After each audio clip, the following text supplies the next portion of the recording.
Najiuliza zamu yangu kulala mauti ikifika, sijui nani atatunza familia yangu. Ninategemewa na watoto wangu, ndugu zangu na wazazi wangu wote. Ningekuwa na uwezo ningejificha,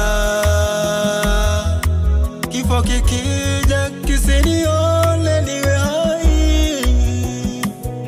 Ningekuwa na uwezo ningejificha,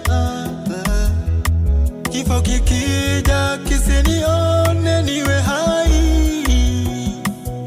Nilikuwa na rafiki yangu nimpendaye, tumefanya mengi pamoja mimi na yeye. Amelala